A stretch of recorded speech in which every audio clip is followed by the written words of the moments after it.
Chapter 2. The Three-Personal God. The last chapter was about the difference between begetting and making. A man begets a child, but he only makes a statue. God begets Christ, but he only makes men. But by saying that, I have illustrated only one point about God, namely, that what God the Father begets is God, something of the same kind as himself.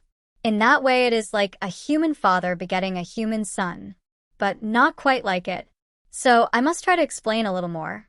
A good many people nowadays say, I believe in a God, but not in a personal God. They feel that the mysterious something which is behind all other things must be more than a person. Now, the Christians quite agree. But the Christians are the only people who offer any idea of what a being that is beyond personality could be like.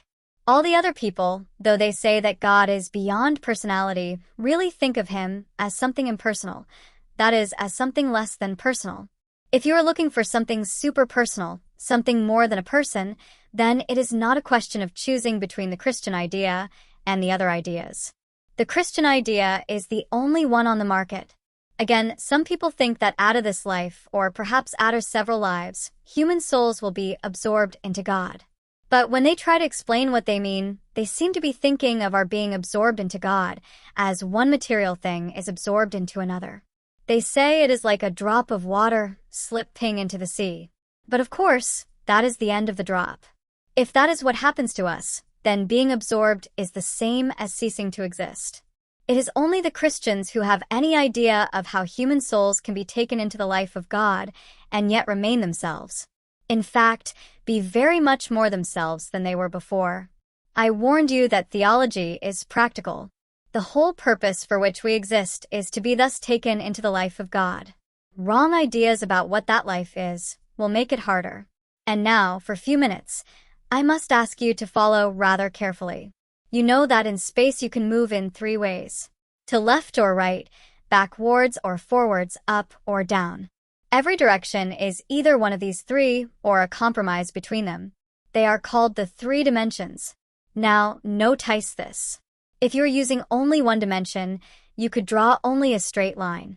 If you are using two, you could draw a figure, say a square.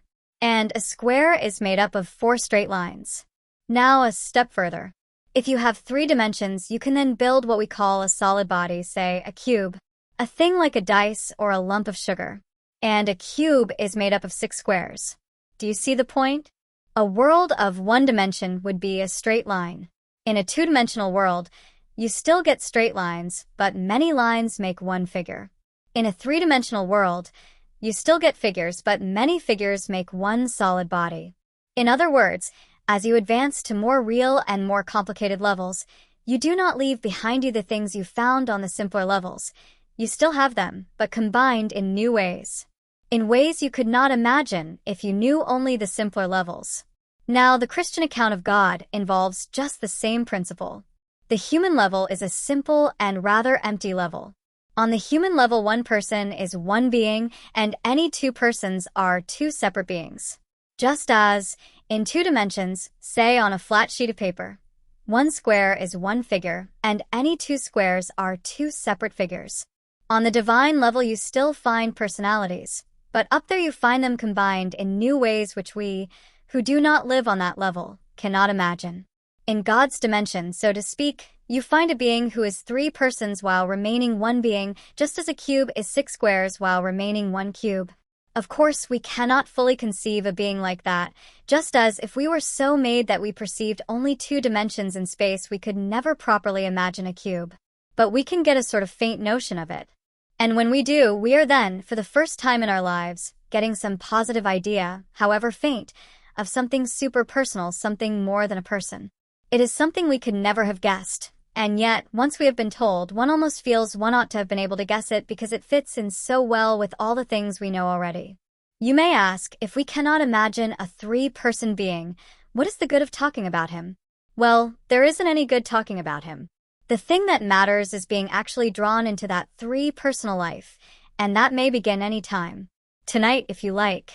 What I mean is this. An ordinary simple Christian kneels down to say his prayers. He is trying to get into touch with God.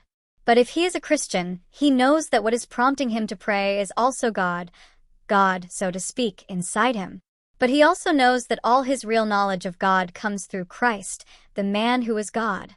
That Christ is standing beside him, helping him to pray, praying for him. You see what is happening? God is the thing to which he is praying, the goal he is trying to reach. God is also the thing inside him, which is pushing him on, the motive power. God is also the road or bridge along which he is being pushed to that goal. So that the whole threefold life of the three-personal being is actually going on in that ordinary little bedroom where an ordinary man is saying his prayers. The man is being caught up into the higher kind of life, what I called Zoe or spiritual life. He is being pulled into God, by God, while still remaining himself. And that is how theology started. People already knew about God in a vague way. Then came a man who claimed to be God, and yet he was not the sort of man you could dismiss as a lunatic. He made them believe him. They met him again after they had seen him killed. And then, after they had been formed into a little society or community, they found God somehow inside them as well, directing them, making them able to do things they could not do before. And when they worked it all out, they found they had arrived at the Christian definition of the three-personal God. This definition is not something we have made up.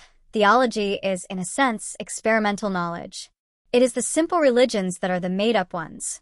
When I say it is an experimental science, in a sense, I mean that it is like the other experimental sciences in some ways, but not in all. If you are a geologist studying rocks, you have to go and find the rocks. They will not come to you, and if you go to them, they cannot run away. The initiative lies all on your side. They cannot either help or hinder. But suppose you are a zoologist and want to take photos of wild animals in their native haunts. That is a bit different from studying rocks. The wild animals will not come to you, but they can run away from you. Unless you keep very quiet, they will. There is beginning to be a tiny little trace of initiative on their side. Now, a stage higher, suppose you want to get to know a human person. If he is determined not to let you, you will not get to know him. You have to win his confidence. In this case, the initiative is equally divided. It takes two to make a friendship. When you come to knowing God, the initiative lies on his side. If he does not show himself, nothing you can do will enable you to find him. And, in fact, he shows much more of himself to some people than to others. Not because he has favorites, but because it is impossible for him to show himself to a man whose whole mind and character are in the wrong condition. Just as sunlight, though it has no favorites, cannot be reflected in a dusty mirror as clearly as a clean one.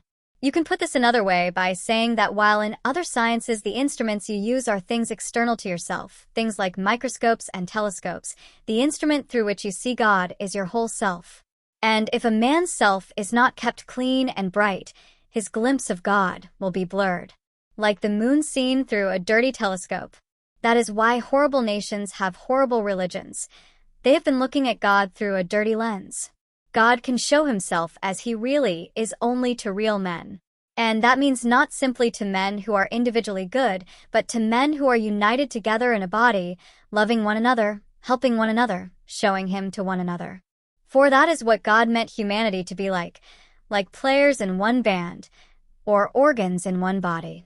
Consequently, the one really adequate instrument for learning about God is the whole Christian community waiting for him together. Christian brotherhood is, so to speak, the technical equipment for this science.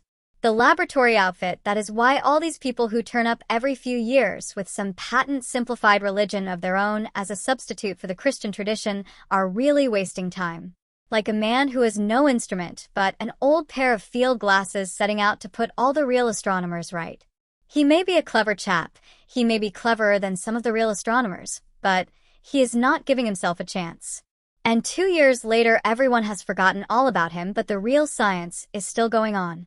If Christianity was something we were making up, of course we could make it easier. But it is not. We cannot compete, in simplicity, with people who are inventing religions. How could we? We are dealing with fact. Of course, anyone can be simple if he has no facts to bother about.